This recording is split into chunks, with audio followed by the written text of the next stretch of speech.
السلام علیکم دوستو، آج کی معلوماتی ویڈیو میں ہم بات کرنے جا رہے ہیں وادی کشمیر کے سپوت مولانا عبدالرشید داؤدی صاحب کی زندگی کے بارے میں، جو کہ آپ تک پہلے کسی نے نہیں پہنچائی۔ ویڈیو شروع کرنے سے پہلے آپ سے ریکویسٹ ہے کہ چینل کو سبسکرائب کریں، ویڈیو کو دوستوں میں ضرور شیئر کریں۔ دوستو، مولانا کی پیدائش 11 نومبر 1979 صوفی پور ہرناگ اننت ناگ کشمیر میں ہوئی۔ آپ کی ماں کا نام حنیفہ بانو اور بابا کا نام عبد الرحمن شیخ ہے۔ بیوی کا نام جمیلہ اور ان میں سے 3 بچے ہیں، 2 بیٹے 1 بیٹی، فرقان، عثمان، فاطمہ۔ آپ کی تعلیم یونیورسٹی آف کشمیر ادارہ تحقیقاتی اسلامی سے کمپلیٹ ہوئی۔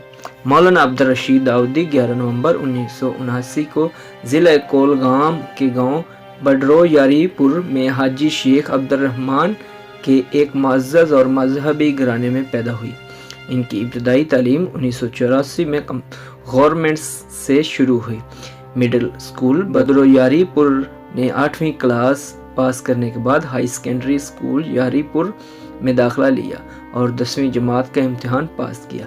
مولانا داؤدی صاحب کا آبائی گھر تقوی اسلام، تبلیغ اور نبی کریم صلی اللہ علیہ وسلم کی محبت کے لیے جانا جاتا تھا، جس کے نتیجے میں مولانا داؤدی کی روحانی ترقی ہوئی۔ مولانا داؤدی نے ادارہ تعلیم اسلامی اننت ناگ میں شمولیت اختیار کی، جو دینی تعلیم کے لیے جانا جاتا ہے، اور شہید ڈاکٹر قاضی نثار کے نام سے ایک علمدار مذہبی ادارہ، جہاں سے انہیں مولوی کی ڈگری سے نوازا گیا۔ مولانا داؤدی نے مفتی اسد اللہ نظامی مصباحی کے قابل رہنمائی میں مولوی علیم فاضل کے ساتھ ساتھ اسلامیات میں میٹرک کیا۔ مولانا داؤدی کے علم اور تجربے سے متاثر ہو کر ادارہ تعلیمات اسلامیہ اننت ناگ نے انہیں اس ادارے میں استاد مقرر کیا، جہاں انہوں نے 3 سال سے زیادہ پڑھایا۔ مولانا کی تنظیم کا نام ہے صوت الاولیاء۔ اس تنظیم نے ایک پلیٹ فارم مہیا کیا اور بہت کم وقت میں نہ صرف جموں و کشمیر بلکہ ہندوستان کے دیگر حصوں میں کافی تعداد میں مدارس اور لائبریری کھولی گئی اور امت مسلمہ کو ایک جھنڈے تلے لانے میں مدد کی۔ اس کے علاوہ مولانا داؤدی نے کئی قومی اور بین الاقوامی مذہبی کانفرنسوں میں شرکت کی، اور اس وقت مولانا داؤدی جنوبی کشمیر کبرمرگ اننت ناگ کی درگاہ میں مبلغ ہیں۔ صوت اولیاء کے شعبہ جات۔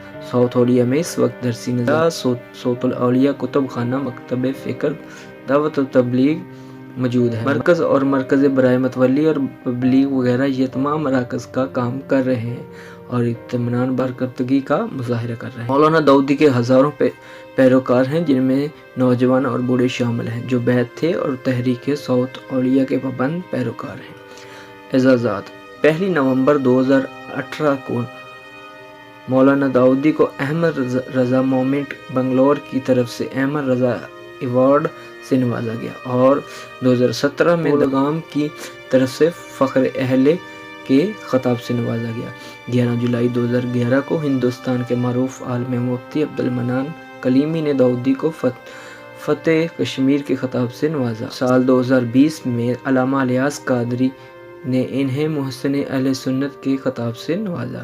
مولانا داؤدی اس وقت تحریک صوت الاولیاء کے سربراہی کر رہے ہیں اور تحریک سے وابستہ تمام اداروں کی دیکھ بھال کر رہے ہیں، جس کا ہیڈ آفس باغی نوگام اننت ناگ میں ہے۔ یہ بات قابل ذکر ہے کہ مولانا داؤدی نے اسلام کے بنیادی اصولوں کی تعلیم دینے میں کوئی کسر نہ چھوڑی، جس میں نبی کریم صلی اللہ علیہ وسلم کی تعلیمات پر خصوصی توجہ دی گئی اور صوفی سنتوں اور رشیوں کے پیغام کو بھی عام کیا گیا۔ مولانا داؤدی رشی اور قادری سلسلہ کی سخت پیروکار ہیں، جو ان کی تحریروں سے ظاہر ہے۔ مخالفین نے ان کی تحریک میں رکاوٹیں ڈالنے کی پوری کوشش کی اور ان کا مقصد حاصل کرنے کے لیے مولانا داؤدی پر دستی بمبوں اور گولیوں سے بھی حملہ کیا گیا، لیکن اسے اسلام کے بنیادی اصولوں اور اللہ سبحانہ وتعالیٰ اور ان کے نبی محمد صلی اللہ علیہ وسلم کی تبلیغ میں رکاوٹ نہیں ڈالتا۔ ہم اللہ سے دعا کرتے ہیں کہ وہ مولانا داؤدی کی حفاظت فرمائے اور انہیں بہترین نعمتوں سے نوازے، اور انہیں اللہ اور انبیاء، اولیاء اور رشیوں کی علم کو جذبے اور جوش کے ساتھ پھیلانے کا عزم اور خود سے اعتمادی عطا فرمائے، آمین۔ اب تک کے لیے اتنا ہی، مزید دیکھتے رہیے MS اپڈیٹ باکس۔